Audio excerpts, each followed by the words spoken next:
অবসরের মুহূর্তে ঢাকাবাসীর বিনোদনের একমাত্র স্থান যেন খাবারের দোকান।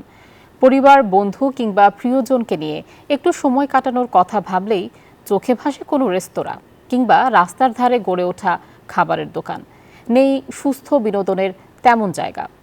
খাবার কেন্দ্রিক এই নগর সংস্কৃতি কতটা মানসিক প্রশান্তি দেয় সেটি খোঁজার চেষ্টা করেছেন আবির হোসেন। ক্যামেরায় ছিলেন আব্দুল কাদের লিওন। দীর্ঘ কর্মব্যস্ততা শেষে ঢাকার মানুষ খুঁজে ফেরেন একটু প্রশান্তির ছোঁয়া। তবে দিন শেষে ক্লান্তি ভোলাতে কিংবা সম্পর্কের উষ্ণতা টিকিয়ে রাখতে ঠাঁই হয় কোনো খাবারের দোকানে। As we have seen recently, সুইসাইডের মাত্রা বেড়ে গেছে। ভেরি বিগ রিজন খেলার মাঠের। হ্যাঁ, ডাক্তার না খালি মানে বিভিন্ন মানুষজন, আর আপনার কোনো আইডিয়াও নাই যে কি পরিমাণ মানুষজন সুইসাইড অ্যাটেম্প্ট করতেছে বাট অ্যাকচুয়ালি করতেছে না।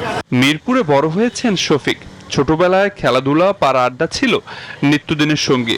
তবে এখন বন্ধুদের সাথে সময় কাটাতে হলে তাকে যেন যেতে হয় কোনো ফাস্টফুডের দোকানে।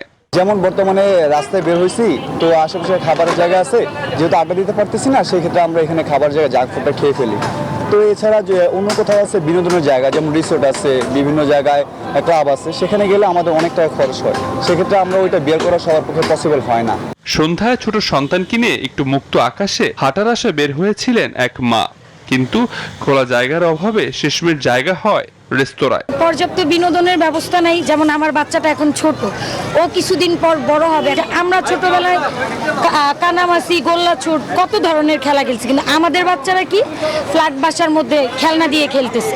সম্পর্ক জোড়া লাগাতে, একঘেয়েমি কাটাতে কিংবা নিজেকে একটু সময় দিতে খাবারের দোকানকে বেছে নিচ্ছে নগরবাসী। এ থেকেই হয়তো বোঝা যায় এ শহরের মানুষ কতটা বঞ্চিত সুস্থ বিনোদন থেকে।